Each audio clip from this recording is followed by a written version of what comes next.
Welcome to this very special episode of the CineLit podcast. Now, last July, we covered the release of the Sean Hogan book, England's Screaming, a book that attempted to create a common history between English horror films of the 21st and 20th century.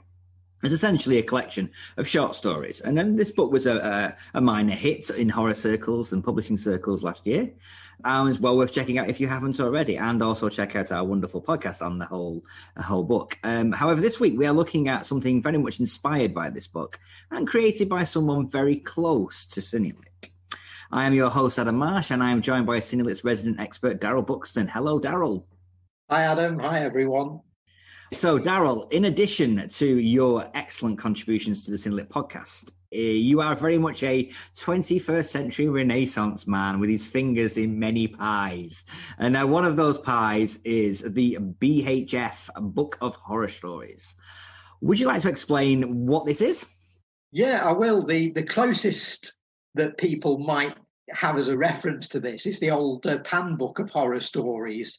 That was edited by Herbert Van Thal from the late 50s through to the late 80s. Great collection of horror stories, really gruesome covers, very gruesome stories as well, a mixture of sort of classic authors and new authors. And I was a member of a website for about 20 years called BritishHorrorFilms.co.uk. It was run by a guy called Chris Wood, and it's fallen defunct, unfortunately, in the past year or two. But it was an amazing online community. Everyone was on there discussing all our favourites: Vincent Price, Peter Cushing, Christopher Lee, Witchfinder General, Hammer Films, all of that, you know. And we had a really good community, and we ended up sort of meeting up and getting together whenever we could, you know. And then Chris set up this forum on the website called Your Creations, because he'd got wind that as people were sort of discussing the films, one or two people were mentioning that they were writers themselves, or that they were filmmakers or musicians or whatever.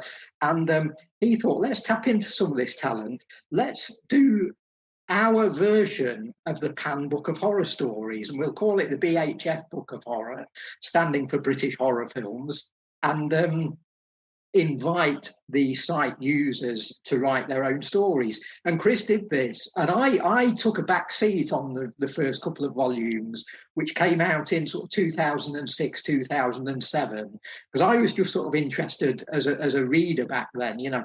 At that stage, my writing was more in terms of non-fiction and in sort of film criticism and so on. And I'd never even attempted film fiction, apart from having written one unfilmed screenplay. But I bought these books anyway, and I watched the whole process of how they were sort of written and put together by Chris with sort of outsider's fascination, you know. And then I bought the books, and they had great covers by a mate of mine called Paul Moody, who lives up in Edinburgh, who is by day a medical artist, one of the guys who draws all those pamphlets that you see in doctors' waiting rooms. But by night, he draws things like werewolves for book covers. So Paul had done these amazing professional covers. So the books actually looked like the Pan Books of Horror, you know. And then the stories inside were great, even though they were largely written by amateurs. They were really good. Now, Chris did 2 volumes of this, as I say, about 15 years ago, planned a 3rd volume. And what he said for the 3rd volume is the first 2 had been just original stories, write a horror story and we'll publish it, you know. The 3rd volume, he said, right, let's come up with a concept. Let's do stories that are based on characters or scenes or situations from British horror movies. So it was the Sean Hogan thing. It was what happened with England's Screaming all these years later. Now, book 3, the BHF book 3 that was planned for 2007, all fell through eventually. And people had even written stories for it, you know, but it just didn't happen. And then, as I say, the website gradually sort of got less and less traffic and unfortunately is now lying dormant. But things like Facebook, obviously, have sort of taken over now. And a lot of that old community are still sort of associating on social media now. And when Sean's book came out last year, I thought, this is great, as people have heard us on the podcast raving about it, but it also sparked off this idea. Oh, hang on, wasn't Chris Wood going to do that as the next BHF book? Something along these sort of lines. So I thought, right, now's the time to revive that. We had a great response to book 3. We had a couple of dozen people say, yeah, I'd love to get involved in this, love to write for it. And we had some amazing stories come in, lumping together various different characters. Some of the stories riffed on just one particular film or one particular monster or one particular human character. And some of the ones I really like are the ones where writers were combining 5 or 6 different movies and managing to get a sort of coherent narrative out of it, which is very much what Sean was doing in England Screaming. So we had a success with that. We made a lot of money for the NHS as well. And on January the 1st this year, I announced that I wanted submissions for books 4 and 5. I thought, let's be ambitious. Let's do the Guns N' Roses, Bruce Springsteen thing and release 2 on the same day. Why not? These 2 are both have got different topics. So the book 4 is again horror, based on British horror stories, characters, scenarios, etc. But book 5 is slightly different, isn't it? Yeah. We wanted to do that again with book 4 because we'd had such a great time on book 3, and a lot of people were still in that sort of mode and frame of mind of, I've got a story I want to tell about Dracula or about Theatre of Blood or whatever film it may be, But this sort of led me to thinking, why don't we do 2 books? Because we can have one book that's a sort of sequel to book 3 and follows that Sean Hogan template again and allows us to sort of express our feelings about our favourite movies. But I thought, let's do a book 5 where we ask people to do something a bit different. And I've kept it in the arts. I've kept it within the world of entertainment. What I asked people to do was pick a favourite song title, not necessarily even a favourite song, but just a favourite song title, and use that as the title of your story. And I didn't ask again for the story to necessarily connect with the song or to even follow its lyrics or anything. It was just pick a cool title and write a horror story based on it. And indeed, you yourself have done one, Adam. I wrote 2 stories, one for book 4 and one for book 5. For book 4, I think my process might be similar to a lot of authors, but maybe not horror fan authors, I guess.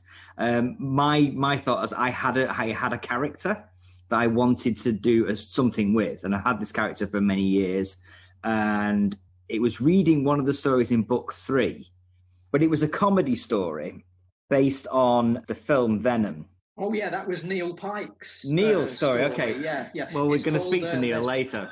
Yeah, it's called There's No Business Like Show Business. It was reading that one that made me, because that's not a horror story, that's a comedy. Right. That's a comedy story set in a horror world. And I thought, well, that's more up my street, that kind of thing. And then I remembered this character I had, and I thought, maybe I could do something with this. And my character was a pet assassin.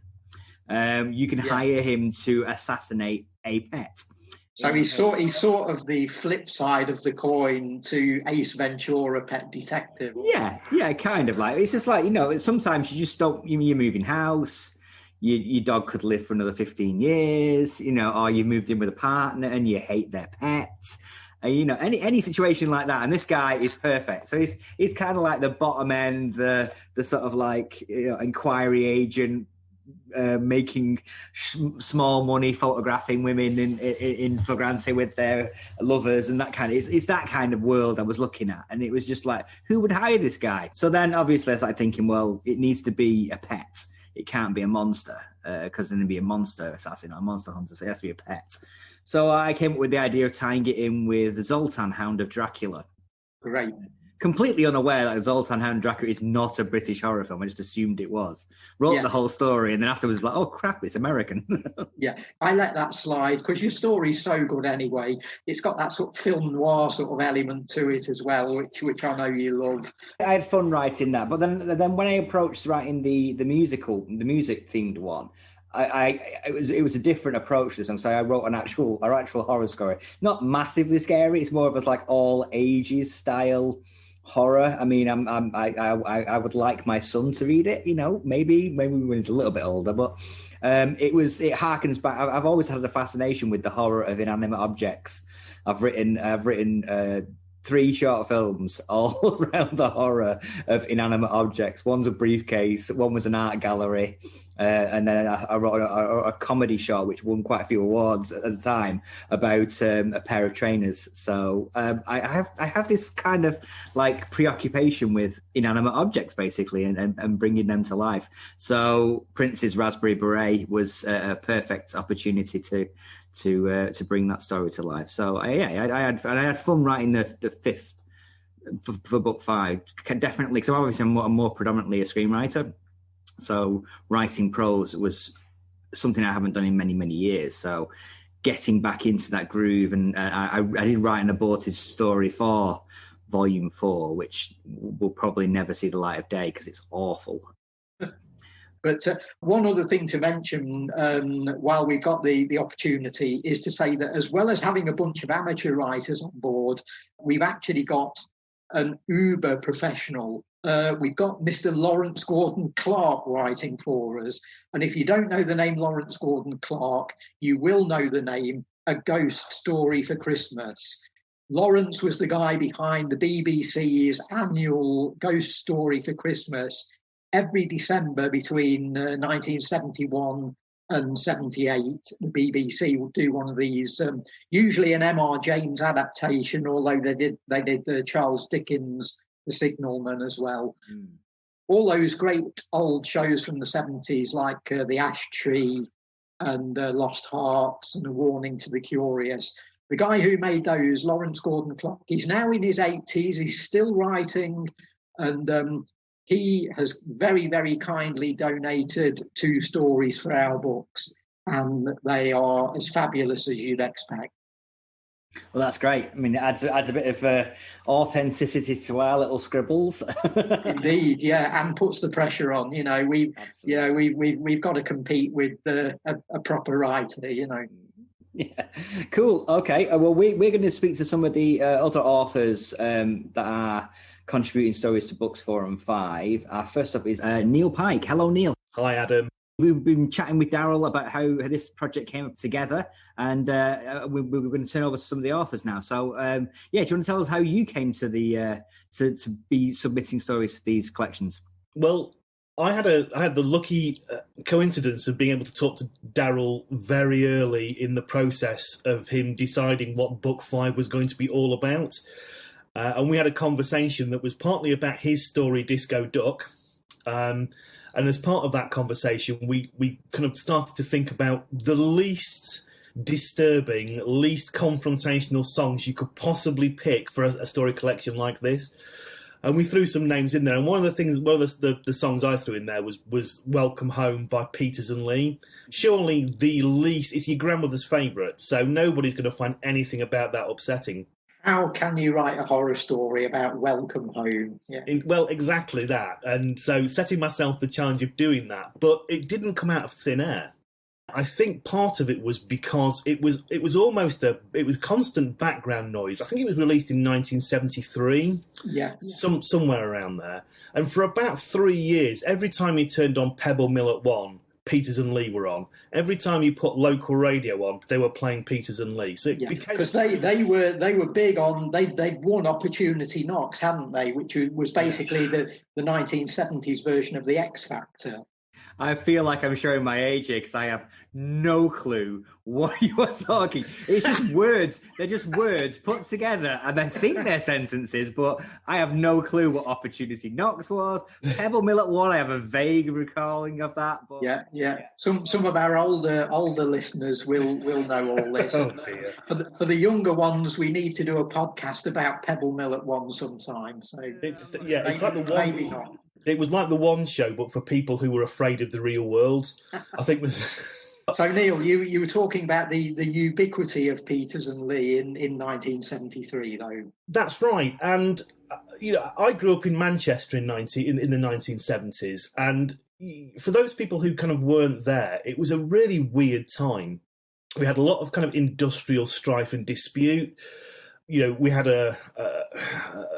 it felt, I lived on a street which still had an area of bomb damage from the Second World War right at the very end of our street. We had the Yorkshire Ripper kind of standing over the shadow of that, standing over the whole of the north of England at the time. So when you hear songs like that take you back to a certain time and a place, you begin to imbue them with a whole bunch of kind of emotional stuff that they don't have in their own right. And I think that's where I came from with this. I don't think in the story there's anything that gives it a time frame. You can't tell when it's set. I'm willing to bet everybody who reads it thinks it's set in 1974, just because of their familiarity with that song. Yeah, although it's about a bunch of dodgy geezers, a bunch of dodgy gangsters, and they never go out of fashion. We've talked about James Cagney and Edward G. Robinson on the podcast before, and we've mentioned the 90s gangster wave as well. So these characters are timeless. They are, and I'll be honest, the sort of the antagonist, protagonist, it's a weird story because there's kind of two not particularly nice creatures involved. One of which is this Mancunian gangster who is basically Harold Shand but without the class. He's just an unadulterated thug, and you kind of want him to get his comeuppance, and that's right. I mean he's a character from any gangster movie from the 1920s onwards, just one with a particularly craven set of instincts. And the other one was really, it's a piece of cozy catastrophe science fiction. Really, it could be written. Yeah, this is Fade to Grey. This is Fade to Grey. This one, I mean, the first one isn't really informed by anything other than my kind of memories of that song and what it represented, and how something that, as I said, your grandmother could have bought from Woolworths had this weird undertone of kind of reminding me of a period that wasn't great and kind of felt odd and alienating. Fade to Grey, really, it's John Wyndham or John Christopher, but it is a little bit more kind of cinematically influenced, because when I decided I was going to write something like that, what I actually wanted to do was to give it a sense of. I'm a big fan of. 2 or 3 recent kind of apocalyptic movies that aren't the cliche, if you like. So I really like Blindness. I can't remember the name of the director now. Daryl, help me out. Is it Fernando Morales? That's the one. Thank you. Yeah, the Fernando Morales film. I really like Children of Men. And Daryl already knows that I'm a massive Hughes Brothers fan. So I actually am one of the few people who likes the Book of Eli. And one of the things about all 3 of those movies is that their apocalypse is kind of color coded. They're all either in sepia or in really washed out. They're shot in washed out colors.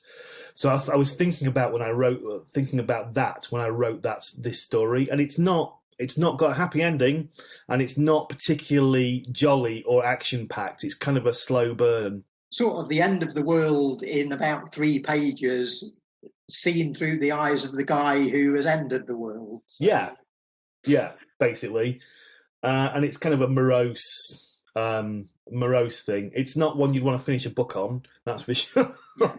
But now, Neil, you work in environmentalism, I know, and that sort of feeds in a bit to your story. Your interests in film and in written fiction do seem to sort of cross over a little bit with your job, and I think that definitely shows in this story.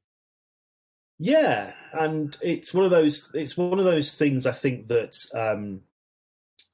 colours quite a lot of what I write, and has done. I've written stories for previous volumes of this series, and I would guess 50% of them are coloured by my interest and my job. It gets increasingly difficult to tell a new wrinkle on it, but it does. This one does feel a little bit closer to home than some of the others. It's not a nuclear war story. It's not a story about a meteorite hitting. It's a fairly mundane apocalypse, I suppose, is the best way of describing it. And one of those things that happens not because of people being, particularly egregious or or a cosmic event we've got no control over. It's just a bunch of people being dumb. Which is, if you ask me the question, how's the world going to end? That's probably going to be my answer, I suspect. Yeah.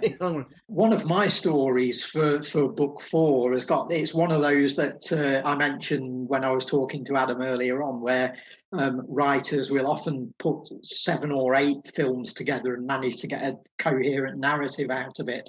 And one of my stories briefly references Jean Rollin's Grapes of Death and the Horgate Grau classic Living Dead at the Manchester Morgue. And I think those 2 movies have something in common with your story, Neil, in that it's the apocalypse by accident sort of thing. It's people trying to develop a system or a piece of machinery or a chemical or something to do one job, and it ends up wiping out the planet, you know. Yeah. And so yeah, it's as you say, it's very different to sort of Doctor Strangelove or something, or Thread. You know, it's a more sort of focused, more sort of almost personal apocalypse. Yeah. And for the main character, it genuinely is, because you only ever see it from his perspective. He doesn't go anywhere further than the local shop. Yeah. Basically, it's a story of him walking to and from the local shop, more or less. Yeah. I'm really selling it, aren't I? And you managed to make the opening of a can of peaches into something absolutely terrifying. Yeah, and massively depressing. Yeah. I think that's a nice trend. We were discussing this on one of our podcasts recently, that horror films. I think they've gone beyond the idea of having an happy ending now. I think people don't expect happy endings from horror films anymore, or even horror stories. I think they expect it to be downbeat. They expect it to be miserable and end badly now, and they don't. No one ever expects a happy ending. I think there's probably a room for a happy ending in horror to make a resurgence. I think Welcome Home has a kind of a happy ending, depending on what your perspective is. Well, the right people die in that story. Exactly. So yeah. Exactly. If that's your definition of a happy ending, then yeah, absolutely. I think it is in horror. Yeah. Cool. Okay. It's interesting to hear your process of coming to the story, because I never thought about basing my story in the song. And obviously, particularly with the Peterson Lee one, you seem to have a much more of a rooted base into that story, particularly on evoking the nostalgia elements for you. With me, it was just kind of like, I've written the story, what can I title it? that kind of attitude towards it. I kind of felt I had to do that because Daryl had told me about Disco Duck and how, as I'm hoping it'll be like the New York Quacker. I think at that point then I thought, well, if I'm going to do this and I've picked a story that is going to be incredibly difficult in some respects to turn into something sinister, because even if you listen to the lyrics, about a bloke welcoming his girlfriend stroke wife home from where we don't really know. So I could have gone down that route. And what did she look like when she came back? But yeah, it's difficult to do that. And then the only hook I could find really was how I remembered that song playing in the background whilst a whole bunch of stuff as a kid I just didn't understand was going on, and how frightened that made me feel as a kid. So that nostalgia was really the only hook I had, I guess. Otherwise, I'd have really struggled, I think, with that song. I'd have just gone back to Daryl and said, I'm doing something else. Yeah. We are joined now by Ian Taylor, one of the authors of 5 stories spread out over the 2 volumes of BHF Book of Horror Stories. So you've contributed 2 for Book 4 and 3 for Book 5. Similar to me, I contributed 1 for each. I like to spread the wealth, share the love. Was it a similar process to you, or was it like, I really want to write those music ones, or I really want to write the film ones? Well, I'd written for Volume 3 previously, and that had, I think, reawakened a big love for the fiction writing, because I did a fair bit of that when I was, I suppose, in my late teens, early 20s, which seemed to be going quite well, and then I just let beer get in the way, really, I think, and left it all behind for a very long time. And then when I started writing again, it was non-fiction stuff. So really, when I got the opportunity for the third one, that really reawakened the love of fiction, and I quite fancied having a go again. So when 4 and 5 were announced, I thought that's brilliant. I've got plenty of ideas. It was just a question of twisting them and tweaking them so that they would fit in with the remit for each volume. And yeah, it was a joy. It was going to be two for each, but then at the last minute, I was just having a Facebook conversation with Daryl about music, I think, and that inspired the last one where he said, "Well, go on, you've got time." So I ended up doing another.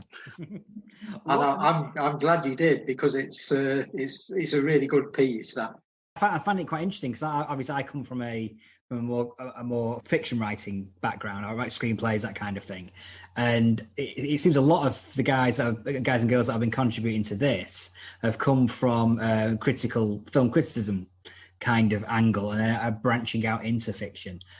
Was that the same case with you, or Ian, or was it always a double? Were you always writing too? Always thinking too? When I was young, I was always writing stuff. I was always somebody who I love books, I love films, I love television, I love football, I love music, but it wasn't enough to just enjoy watching it or listening to it. I had to be writing stuff about it. So I was writing little stories, I was creating little comics, I was even creating my own little football programs. So it was always just part of the same greediness, really, to be part of the stuff I loved, rather than just being an onlooker, wanted to get involved. Writing your own fiction, I think, is very much wearing your heart on your sleeve a lot more, and that's more of a leap of faith and just hoping people are going to accept it and think it's okay. So I think without the non-fiction stuff, I might not have had the confidence to go back into the fiction. And certainly it helped that a lot of the people who were involved with it were people who I'd met and got to know and like through writing about films. Oh, fantastic. And so you obviously thought, if they can do it, I can. Well, absolutely, yeah. Did you also find that Bolton Wanderers plummet down the divisions freed up a bit of time to allow you to focus on writing? Absolutely not, because being a Bolton fan, my dad took me to my first match when we were in the lower divisions when I was 7. So I've never known anything else. I'm not about that. One sense I get from your fictional writing is you managed to make it very autobiographical. You've not written about going to watch Bolton play a game or anything yet, but some of the stories you have written seem very sort of personal to you, like 11:59, which you've written, which is titled after the Blondie track. And then you've also got a strong theatre background, and you've written Behind a Painted Smile, which is it's like the inside Number 9 episode of the book. You know, it's I can see Reece Shearsmith and Steve Pemberton in those parts. But again, that all comes from very much from your own background. So how important is it to you to sort of feed that into your fiction? Yeah, I think it is, and it's the old advice, isn't it, that you should write about what you know, and I think that's what was always predominant in my mind.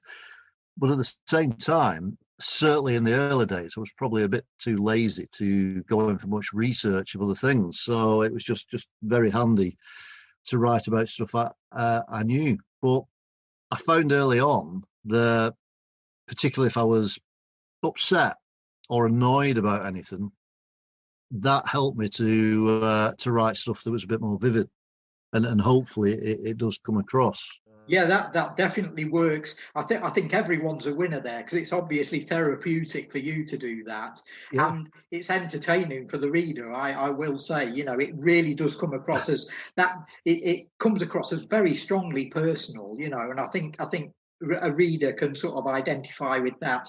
And we've all had situations similar to the ones that you described. Now, on the personal side of things, I think you also bring that into your stories, where we've asked writers to write about specific films or specific film characters, because you wrote one of the best received pieces for book 3, which was not really a horror story as such, but it was a great personal study of one particular shot of the actor Peter Cushing. And then for the new book, you've written a really great story that sort of ties in with the Hammer film Plague of the Zombies. So again, do you see all of that as being stuff you can write about in the same sort of way because it's so personal to you and you've got a connection with it? I think so. I think with the Peter Cushing one, the thing was, it started off as something quite different. It just started off as a paragraph that I'd used at work. I'm a secondary school teacher by profession. And I was trying to convince GCSE pupils that they could write a lot about a little. In an exam, they might be given a picture and it might just be a close-up of a face. And I was trying to convince them that, yes, you can write a lot of good stuff about just that, and they wouldn't have it. So I thought, right, I'll try and show them. And I immediately thought of that photograph of Cushing in Satanic Rites of Dracula, which is one of my favourites, film and the actual picture itself. So I did a paragraph and they got it and it helped. And that just gathered dust at school for a very long time until that project came along. But then once I started writing it, where it went was somewhere I didn't expect, which was stopped being about the film and it became about the actor. And in particular, I suppose, a few of the ways in which I've always loved and respected him as an actor and perhaps as a person, although obviously I didn't know him personally. The love of Hammer, it goes back, obviously, as with a lot of us, to childhood days, and it's a very warm, cozy place for me now. So it's nice to revisit that, and it's very easy to tap into it, I suppose. How easy was it choosing which films that you were going to look at and try and base a story in it, or inspired by a story like that? Because I could spend hours thinking, well, which film am I going to do? And then literally it eats up all the time I'm supposed to be writing a story, thinking about which bloody film to set it in, you know. Well, for the volume 3, I did a piece which was linked to an American Werewolf in London. And that seemed very easy, really, because I'd actually written the story when I was about 20, and it wasn't about an American Werewolf in London at all. It was completely different characters. But as soon as I started thinking about what I would like to write about, I realised that was one of my favourite films of all time. Yes, I'd really like to write about that. And it just suddenly struck me that the story I had written originally was as much a romance as anything else, which I think is really quite true of an American Werewolf as well. They just seem to go together. So that was serendipitous, really, I suppose.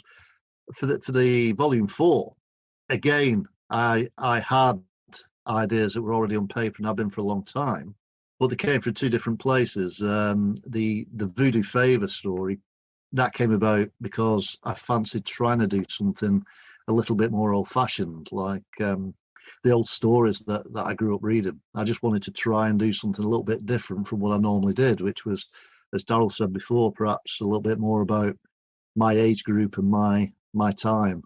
I wanted to try something different. So I immediately knew, right, let's try and fit this in with a story that's got something to do with voodoo or zombies. And I looked at a few, White Zombie, I Walk with a Zombie, and they just didn't seem to fit. Again, it's just something, just a little bit of lightning struck, really. And I thought, hold on a minute, this doesn't have to be a story as such. It can just be, it could end up being more of a prologue to something else. Now, Ian, you mentioned that you considered other films in the same sort of field there. Now, one thing I think you've captured in the story is it works as a prequel to Plague of the Zombies, but you also, I think, managed to hark back to the classic black and white Hollywood zombie as well. There are scenes in that could be lifted from something like I Walk with a Zombie or White Zombie. So we're obviously focusing on British films for this book project, but yes. Like Adam, you've managed very cleverly and brilliantly, I think, to sort of bring in these earlier influences as well. Was that something you recognised in Plague of the Zombies, that it rather than being a sort of precursor to the zombie film that we know nowadays, do you see Plague of the Zombies as being a film that's sort of the last of its kind rather than the first of its kind? Do you know what? I find it more a bit of both, really. I think it's kind of when Hammer was perhaps changing and heading towards even bloodier times, and there's the zombies rising at the graves and the decapitation of Jacqueline Pierce. That feels to me like it's a bit more in keeping with what Romero was about to do. But yeah, it is. It's traditional. And the whole thing with that story, anyway, was, as I say, my wish to go back to something a little bit more traditional. It's nice to have a zombie story that's it's still about the old voodoo rituals and all of that, rather than the eating brains or whatever. Yeah, I think there's a layer that's missing from most modern zombie movies. In that it is just a mindless monster. Yeah. I think some of the old ones imbue it with a bit more, a bit more, dare I say, class. Or maybe not class, but maybe mystery is a bit more part of it. There's something more mysterious about zombies pre-1967 or 68. Yeah. Well, it does. It has this sort of boy's own sort of quality to it. Okay, we are now joined by Celine Paxton Brooks, who has contributed 2 stories to the 2 volumes, one for volume 4 and one for volume 5. Hello, Celine. Hi, nice to see you. Cool. So you've put on your writing influences as Shirley Jackson and Angela Carter, 2 very evocative, spectral, folkloric style writers. Is that representative in your writing as well? Very much so, yes. I've always sort of been interested in folklore and fairies, and I did that as part of my dissertation for my degree, and I just love that style of writing, the real mysterious, could be, could not be true sort of writing. I love it. Little glimpses into another world sort of thing. Yeah, definitely. So Daryl, what was it about Celine's stories that leapt off the page and wanted you to include them in the 2 volumes? Well, it was Celine's attitude initially. We've known each other for quite a long time because we sort of bumped into each other over the years at places like the Gothic Film Society, didn't we? And events at the Cinema Museum and so on. So we sort of moved in the same sort of circles whenever I went down to London, and Celine would be one of the people that I bumped into. And then when I was sort of pitching the idea of doing these 2 new books, Celine was one of the people who, I don't think you'd ever written fiction before, or not for many years, and you said you'd never done any artwork as well, and you sort of told me that you wanted to have a go at both, and that for me is what these projects are all about. So what made you do that, Celine, and how pleased were you with the results? Well, I think it was lockdown, really. Everyone says that lockdown has been, pretty awful, and it's changed the way we live. But for my partner and myself, we found it an incredibly creative time. We've just bought a huge Victorian villa in Great Yarmouth, and we've been doing it up, and we've just been watching films, and we've just been really enjoying ourselves. And when I saw the post that Daryl put on, I just thought, could I give this a go? It's something I'd never done before. And I think my first story, which was Wuthering Heights, I'd never even considered writing a story before. I'm a primary school teacher, and I teach writing to 5 to 11-year-olds. But I'd never had a go myself. And so I just said to Daryl, can I have a go? And if it's no good, we don't have to put it in. And I sent it off to him and a couple of my friends, who I asked if they would read through just to check I was sort of on the right lines. And they all came back really positively. And then I thought, well, I think I'm going to have a go at doing some illustration. And did that, and the rest is history, so they say. I've now been asked to illustrate another book of short horror stories, which is coming out next year of 13 Tales, and I'm doing an illustration for each one of those. And I was speaking to somebody at the weekend about another book that they want illustrations for. So I've sort of astounded myself, really, because I didn't think I had it in me, and I've just had a go and really loved doing it. I think your illustrations are fantastic. They're really, you put Edward Gorey on your influences list for the artwork, and that really pops out in the sort of like the black ink pencil style lined drawings, and really evocative pictures. Yeah, well, thank you, because I love Edward Gorey, and I did actually go to art school in the 80s, but I studied graphic design and I became a magazine designer. And that's actually when I met Daryl, because I used to work near Holborn and we used to go to the Gothique, and then it moved and we just got talking. And I'm really pleased you say that, because I've always thought I was a pretty rubbish drawer, to be quite honest. So, I think once you get more confident, you stop calling yourself a drawer and you become an artist at that point. Exactly. You're still on that crossover bit, yeah. Yeah, but I'm absolutely loving it, and I can't thank Daryl enough for letting me have a go, really. Well, that makes me feel really good, because that for me is my sort of drive on the project, is to get people who are inexperienced in these fields and to get them sort of, you know, coming out of their shell almost, or doing something they've not done before or not done for years. We've got some writers on the project who are more experienced and have submitted stories to anthologies and things before. But the thing I love is when people sort of rise up and say, yeah, as you just said, Celine, I'll have a go, you know. And one thing I love about your stuff is that you put absolutely no pressure on yourself by deciding to write a story called Wuthering Heights. And I was just about to say that. It's like, if you're unsure, you don't start with one naming something after the great tombs of fiction, you know. Tell us how that came about, because of course we had this whole thing with book 5 being the sort of music-based thing. So you've almost sort of accidentally called the story Wuthering Heights, I guess. Well, I think that's the bit that drew me in, really, the music. I'm a huge Kate Bush fan, and have been since I was 12 years old. And so I love her writing, and she's very much, her songs include a lot of British horror movies, which again, I absolutely adore. So when I thought about it, I thought, well, what am I going to write about?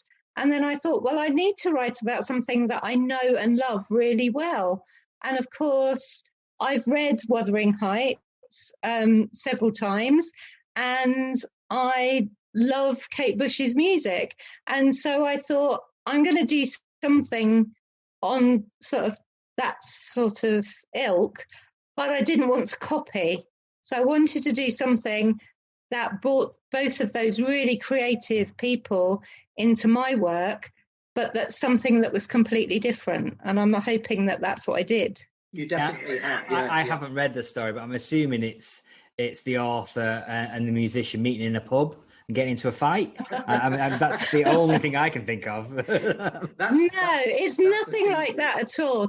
If you imagine a lot of people nowadays get together as friends and they hire a cottage in the middle of nowhere for a birthday party, or, you know, some sort of reason that they get together. They perhaps haven't seen each other for a long time. And then things start to go a little bit wrong. And someone, as there always is, says, I know, let's have a seance. And I'll leave it there, so you'll have to read to find out. That sounds like a good title for a story. I know, let's have a seance. It's a very good Amicus line, that one. Absolutely. Cool. So what was the inspiration behind the interesting title Tansy's Poppets for Volume 4? Well, as I've said before, I'm a huge British horror film fan, and I had lots of different ideas of ways that I could go, but I wanted to do something that was that little bit obscure, that perhaps people hadn't sort of seen or heard of. It's not one of those films that immediately jumps up into you. And I, again, like I did with Wuthering Heights, I brought it straight into, contemporary life, and imagined what would happen if Tansy, who is one of the main characters in the film. The film being Night of the Eagle, of course. What would happen if one of her descendants got a magic book? And what would happen, with all the sort of voodoo and things, what would happen in her life? And I've been quite lucky with both of the stories. I just sat down and wrote. I didn't really plot anything out. It just sort of magically appeared. So, I hope people really enjoy it. But you need to watch the film. This is what I've said to people. You need to go out and find that film and watch it first, and then read the story, and it all makes sense. Again, you've absolutely keyed into what I want with the book there. The whole idea with book 3 from last year and this new volume, book 4, the first of our 2 new volumes, is to try and get people to read our stories and enjoy them, but to go back to the sources as well and look at the source material. And I think your story is great for that, because, as you say, it almost works as a sort of belated sequel to Night of the Eagle. And I think readers would get so much more out of it if they watched the film the day before they read your story. Yeah. I think it's one of those ones interesting, like we've spoken to a couple of authors already now, and most of the ones we've spoken to already kind of had their story already and then kind of found a way to shoehorn it into the horror story. Whereas you've obviously come from a point of view where it's just like, well, I want to do something around this, and how can I do it? And the story's been created from that. And I think that's a fascinating angle. Yeah, I mean, that's the way I teach the children to write in school. Take something that you really love and look at lots of different angles first, and then just see what happens. And then, I've really enjoyed it. I've not written since. I hope to write again. I hope people enjoy it enough to say to me, I think you need to do some more. But I just really enjoyed doing it. And as I say, Daryl is such an inspiration. And I never, ever in my wildest dreams thought I would have writing and illustrations actually produced in a book. We are now joined by Samantha Crosby, who has contributed 3 stories for the new BHF volumes 4 and 5. We're asking all the authors this, but how do you, particularly with the ones you've done for volume 4, how you approached writing those stories? Did you already have a story in mind that then you thought, well, which film can I squeeze it into? Or did you take direct inspiration from a film and the story came from that? I think with a lot of the things that I write, an idea comes to me immediately. And I was thinking about 60s and 70s horror films, and I thought, Carry On Screaming, and then Carrion popped into my head, and I thought, let's go with that. I am a huge fan of a pun, so already I'm loving this. Especially one that takes a joke and turns it into something sinister. So it's like a pun in reverse. Yes. But it's very much an immediate thing with me. An idea comes and I'll just write it, and there is no editing whatsoever. I just go with what pops into my head. I think that works in your stories, Sam, because they have a real sort of flow to them and a sort of urgency, and you can sort of almost, I didn't know that you did that, but you can sort of tell that there's some of that in there, that there is this drive to sort of, once you've got the story started, it sort of rushes to the end, Now, one thing I wanted to sort of ask about is, you've declared your influences, and I know from knowing you for some years online that you're very much influenced by artists like Kate Bush, films like Company of Wolves, and a lot of that sort of classic style of horror and the sort of ethereal and that sort of thing. But your stories seem a complete contrast to that. They're much harsher, and they're much more in the what has become known recently as stories in the psychotic women vein. There was a great book written by the Canadian filmmaker Kia LaJeunesse a couple of years ago called House of Psychotic Women, and she had basically told her own life story and her sort of story of abuse and mistreatment in her own household growing up, and then set that against lots and lots of reviews of films like Repulsion and Three Women and things like that, And your two stories for the new books, Carrion Screaming and Angie Baby, which is your one for the music book, both feature these sort of psychotic women characters. So given that you've got these influences that are maybe a little bit more classical, what appeals to you about this sort of character? I think I tend to, if I read something like, obviously a big fan of Faye Weldon and Susan Cooper as well, I tend to think, what would I do with the people that they haven't done, and then take it that little bit further, and so be a little bit more aggressive, shall we say. And I like to up it a notch, for want of a better expression. So I love the way that they write, but I also think in the back of my head, what would I do? What would I do with that story? And I tend to take it that little bit further. So it's like the Spinal Tap approach to writing, then, I guess. Yes. Just dial it up to 11 and see how we get on. Yeah. So again, that's the rocker in you coming out, which is the other thing you're famous for. Yeah.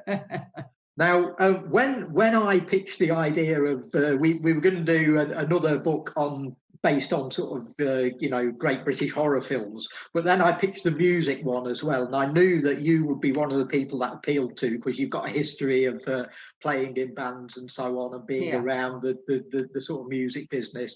So of the two books, was that the one that sort of grabbed you this time? I did have to think about that one. I had several ideas, and then that one just popped into my mind for, again, like I say, these things have just occurred to me.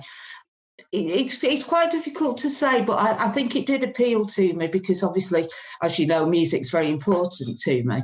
And I did have several other ideas as well. There were a couple of Ramones ones, but that really, really appealed to me. And I think it was because when I was growing up, it was a very important song to me, and there was something about the nastiness in it that Angie really Baby appealed. by Helen Reddy. Yes. It is, as you say, it's a very, very sort of. I must have been about 10 or 11 when that came out, and I remember hearing it on like the top 20 rundown on the radio on a Sunday night, and I'm sure you'll agree it sounded a lot starker and a lot different to the Osmonds. Yes, and very much much so. Yes, and I basically like nasty women.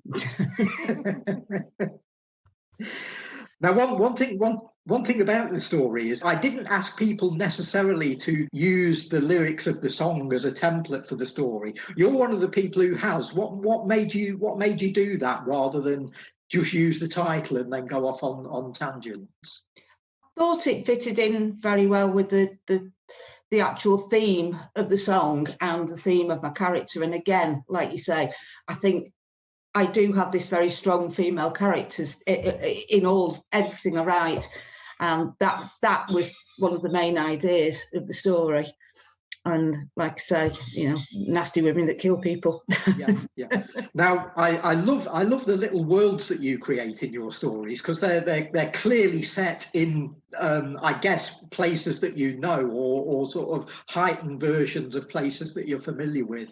But you do get a real sense of the sort of bricks and mortar when you're reading your stuff. I can actually see the buildings, and especially the sort of dank cellars and the dark corridors and things where all the situations and scenes play out. Is that sense of environment and place important to you when you write? Very much so. Yes, I have a very concrete idea of the environment that the people are in. So, for example, when you got in Angie Baby, when she's walking down the road, I've got a very clear vision in my head of what the road looks like, the street lights, the houses at the side of her. I really, really have that very clear in my mind. I think that's very important, because otherwise, I think you kind of lose a sense of the plot in a certain way. Unless you can envisage that in your own mind, the story tends to become adrift somehow. if that makes sense. Yeah. Now, are these sort of based on real places that you know, or is it more of a sense of you creating a world of your own? Probably a world of my own. Yeah. I mean, you certainly do convey that the intention that you've got there of setting up this world and really being descriptive about the actual sort of makeup of the buildings and the lighting and so on. That definitely comes across, I must say. It's extremely well done. Thank you. And I think that's really important in the story, because I think it's, if somebody can envisage that in their own mind, what you're trying to convey, put people in a particular setting, I think that's very important. Yeah, I think definitely in short stories more so than, well, not more so, but definitely in short stories, you've got to immediately grab them and put them into that world so you can get on with it. Because you can get on with terrifying them. You know, it's like we ain't got long for many pages here now. We want to terrify people, so or killing them off in my place. Oh, in this case, yeah. Cool, lovely. Well, I think the book's going to be available, if not now, they will be available fairly soon to order. Yeah, the books are available right now from lulu.com, or you can get ebooks from payhip.com. And we've got all the links on Facebook, on my own page, Daryl Buxton, or on the BHF Book of Horror Stories dedicated site, also on Facebook. So you can find all the purchase links there. And all the money goes to charity, right, Daryl? Yeah, that's right. The last book we did, we made a few hundred quid for the National Health Service. And this time we're splitting the money between the NHS and a charity called Angel Man UK, which is being supported by two filmmaking friends of mine, Anna and MJ Dixon, who are a couple that I know from the Horror on Sea Festival in Southend, and they're raising money for Angel Man. And I've said that I'll be one of the people who helps to chip in and help them to raise funds. So hopefully we can send a few quid their way. But the books are available right now. You can get all the links in the places that I've said online. Great stuff. Cool. Well, thank you very much for joining us, and yeah, we'll speak to you soon. Take care.